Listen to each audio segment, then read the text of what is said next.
আমি চাই না আমার আদরের বান্দারা জাহান্নামে যাবে, কারণ আমি এদেরকে বড় দুর্বল করে বানাইছি।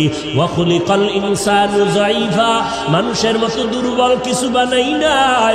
এই মানুষ এতটাই দুর্বল, সূর্যের গরম সইতে পারে না, মশার কামড় সহ্য করতে পারে না। এই মানুষগুলোকে আমি আল্লাহ চাই না ওরা জাহান্নামের আগুনে জ্বলবে, ওরা কবরে গিয়া মাটির চাপা খাবে।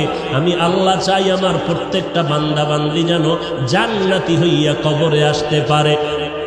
এরপরেও যারা মেজাজটা গরম করিয়া দুনিয়ার মোহে পড়িয়া আমি আল্লাহর সাথে গাদ্দারি করিয়া আলেম ওলামাদের বিরুদ্ধে চলে যাবি, তোরা একটু শুনিয়া রাখ, আল্লাহর কোরআনের ঘোষণা শুনিয়া রাখ। আল্লাহর কোরআনটা কেমন সত্য, আজও পর্যন্ত কোরআনের চ্যালেঞ্জ কোনো বেঈমান গ্রহণ করতে পারে নাই। আজও পর্যন্ত কোরআনে একটা ভুল কেউ বের করতে পারে নাই।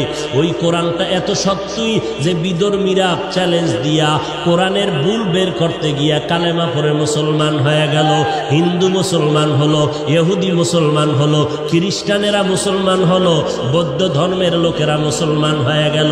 আমার নবী কেমন সত্যবাদী নবী, 63 বছর জীবনে ভুলেও কখনো একটা মিথ্যা কথা বলেন নাই। ও এলাকার মুসলমান, একটা মানুষ দ্বিতীয় একটা মানুষের নাম বলো।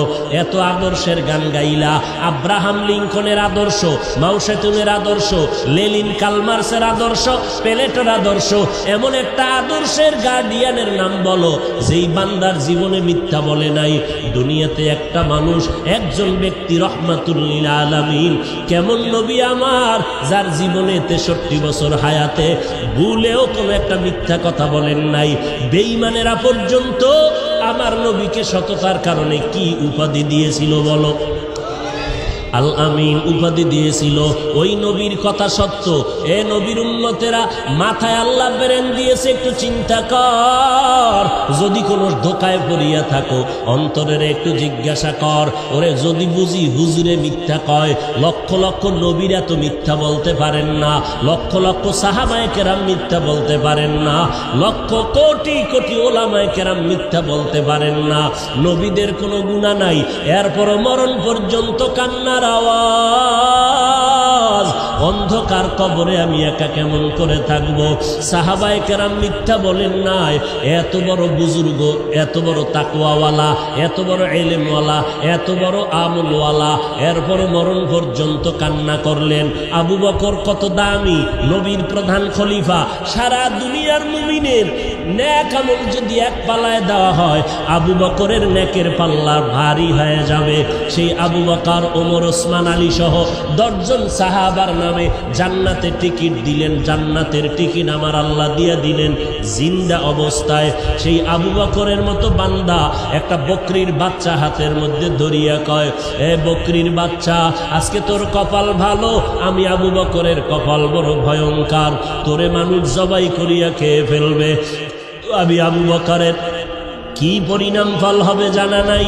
কিয়ামতের ময়দানে আমি আবু বকরকে দাঁড়াইতে হবে, আমার মাথার উপরে সূর্যের তাপ শুরু হয়ে যাবে, জমিনটা তামা।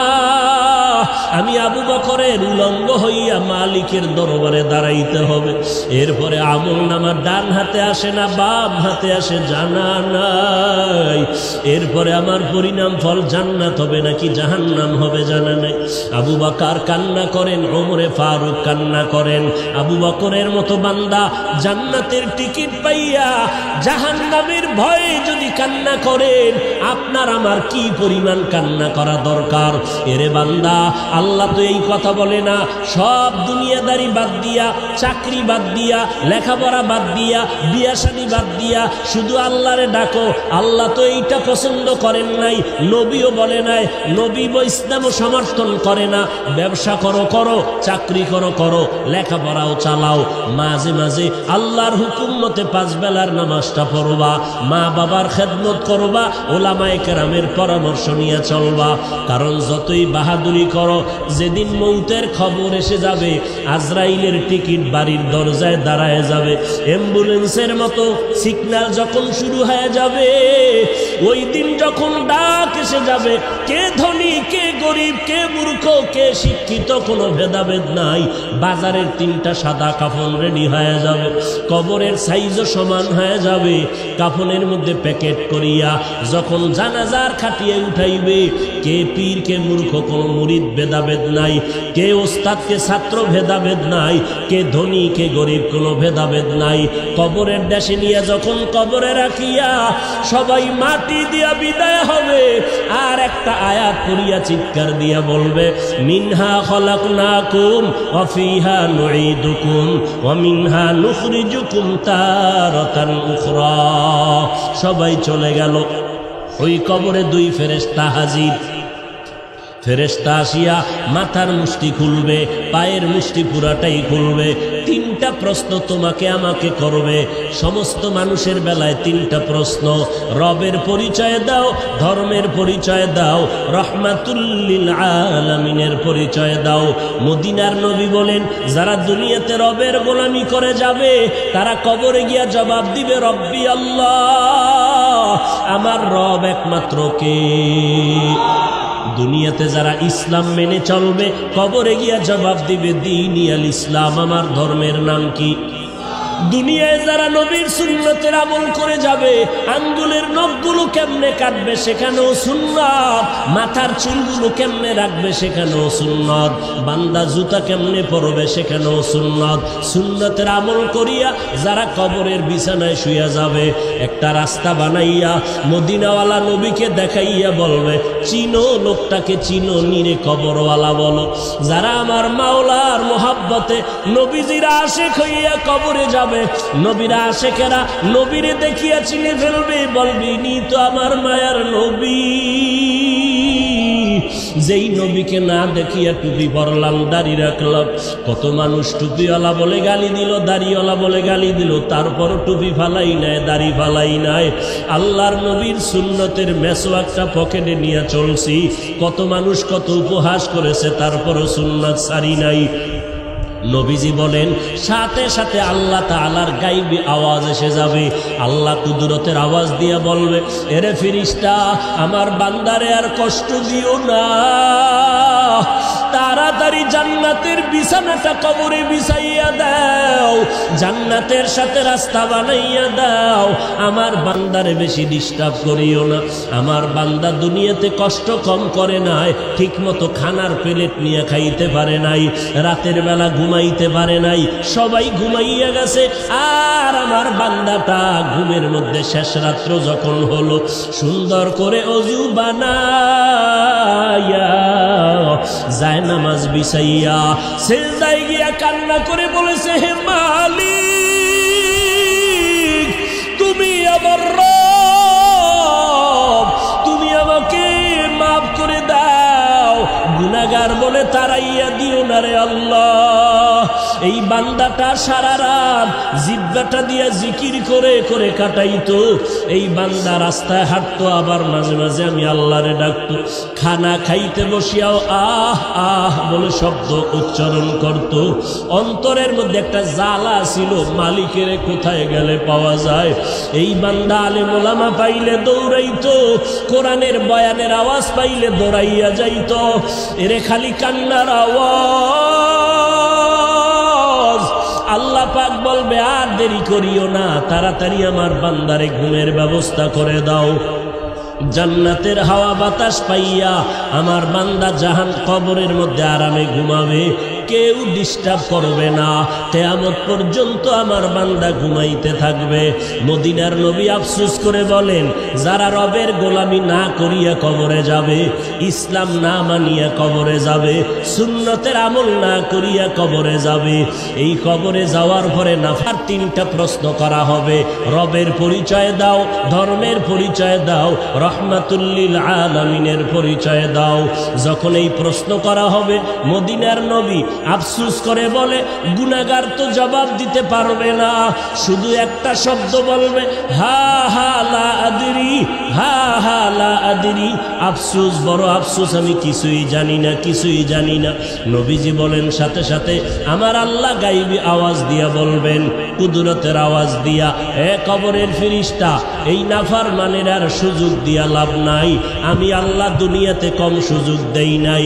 আমার দেওয়া চাঁদের আলো, সূর্যের আলো ভোগ করলো, আমার দেওয়া পানি, আমার দেওয়া বাতাস, আমার দেওয়া নদীর মাছ, গাছের ফল খাইয়া, জমিনের ফসল খাইয়া এই কপাল পোড়া একবারও আলহামদুলিল্লাহ বলে নাই। ওলামায়ে কেরাম পায়ে ধরে ধরে নামাজের কথা বলতো। এই নাফরমান গুনাহগার আজান শুনিয়া একবারও মসজিদে গিয়া নামাজ আদায় করে নাই। এমন কপাল পোড়া নিজেও টুপি পরে নাই, যারা টুপি পরতো তাদেরকেও পছন্দ করে নাই, নিজেও দাড়িটা লম্বা করে নাই, যারা দাড়ি লম্বা করতো তাদেরকেও পছন্দ করে নাই, নিজেও পর্দা করে নাই, যারা পর্দা করতো তাদেরকেও পছন্দ করে নাই, নিজেও পাগড়ি পরে নাই, যারা পাগড়ি পরতো তাদেরও পছন্দ করে নাই, নিজেও আমি আল্লাহর জিকির করে নাই, যারা জিকির করতো তাদেরকেও পছন্দ করে নাই। এই নাফরমানকে আর সুযোগ দিয়া লাভ নাই। এখনই কবরের মধ্যে জাহান্নামের বিছানাটা বিছাইয়া দাও, জাহান্নামের সাথে রাস্তা বানাইয়া দাও। জাহান্নামের আগুন কবর ভরে যাবে, একটা না, দুইটা না, 70 থেকে 99টা সাপ কবর এসে ভরে যাবে। মদিনার নবী বলেন, ও দুনিয়ার মানুষ, জাহান্নামের কথা যখন কানে আসবে, আল্লাহর কাছে ক্ষমা চাওয়ার চোখের পানি ছেড়ে তওবা করো। এর বৃদ্ধ বাবাজি, ও পর্দার আড়ালের মা বোনেরা, ও যুবকেরা, কয়দিন আর যৌবনের বাহাদুরি করবা? এই দুনিয়া কিছুই না। ওরে আমার মাওলার ধরা তো বড় কঠিন। এই মহামারীতে কত প্রাণ চলে গেল রে বাবা। ওই সাদা কাপড়ের প্যাকেট যেদিন হয়ে যাইবা, কে আপন কে পর কেউ সাথে নাই, সবাই জামাটা খুলিয়া বেলেট দিয়া গেঞ্জিটা কেটে রেখে দিবে। ওই মাটির কবরে যখন নিবে, কেমনে তুমি কবরে একা একা থাকবা? আজকে বাতি ছাড়ায় অন্ধকার রুমে একা থাকতে বড় ভয় পাই। ওরে আল্লাহর বান্দারা, একটু নিজের গুনার দিয়ে তাকাইয়া তওবা করো, আর আমার আল্লাহকে ডাক দিয়া বলো, হে মালিক, এই ময়দানে আমার মতো অপরাধী কেউ নাই। কপাল বুঝি পুড়িয়া গেল, গুনার কারণে দিলটা পাথর, চোখে পানিও নাই। আয় আল্লাহ, দিলটা নরম করে কান্নাওয়ালা চক্ষু দান করে দাও। আমার আল্লাহর ধরা বড় কঠিন। অন্ধকার কবরে বান্দা যখন যাবে গুনাহগার, আল্লাহর নবী বলেন, আমার আল্লাহ রাগান্বিত হইয়া কুদরতের আওয়াজ দিয়া বলবেন, এরে কবরের মাটি, এই গুনাহগারের দুই পার্শ্ব থেকে জোরে জোরে চাপ দাও। এত জোরে চাপ দিবে পাজরের হাড্ডি চুরমার হয়ে যাবে। ও আল্লাহর বান্দার একটা মশার কামড় সইতে পারি না। ওই কবরের চাপ কেমন করে সহ্য করবি রে মুমিন? জাহান্নামের ভয়ে যদি আম্বিয়ায়ে কেরামরা কাঁদতে পারেন, সাহাবায়ে কেরামরা যদি কবরের আযাবের ভয়ে কাঁদতে পারে, আমাদের কপাল কি পুড়িয়া গেল? না জানি কারো বরদোয়া কপালে লাগলো। চোখে কেন পানি নাই? জাহান্নামের ভয় নাই। ওরে চক্ষু দুইটা বন্ধ করে আল্লাহকে ডাকো, আর বলো, হে মালিক, গুনাহগার হইয়া ময়দানে বসছি, গুনাহ নিয়ে আর ময়দান থেকে ঘরে যেতে চাই না। আয় আল্লাহ, গুনার কারণে আমার হাত না পাক, আমার জিহ্বা না পাক, আমার চোখ দুটো না পাক। আয় আল্লাহ, আপনার মতো দয়াময় কেউ নাই। আয় আল্লাহ, গুনাহগার বলিয়া তারাইয়া দিয়েন না রে আল্লাহ। আর গুনার কাছেও যাব না, মা বাবারে কষ্ট দেব না, নামাজ ছাড়বো না, বেপরদায় চলবো না, দাড়ি কাটবো না, ওলামায়ে কেরামের বিরোধিতা করব না। আজকে থেকে তওবা করে নিলাম। তওবার খাঁটি নিয়ত যদি অন্তরে থাকে, খাঁটি তওবার নিয়তে আমার মাওলাকে বলতে থাকো, দিলটা নরম করো, আল্লাহকে বলো, হে আল্লাহ আজকে থেকে তওবার খাঁটি নিয়ত করলাম। রিজিকের মালিক আল্লাহ, হায়াতের মালিক আল্লাহ, ইজ্জতের মালিক আল্লাহ। অতএব দুনিয়ার কাউকে ভয় করিয়া লাভ নাই, কারো গোলাম হইয়া লাভ নাই।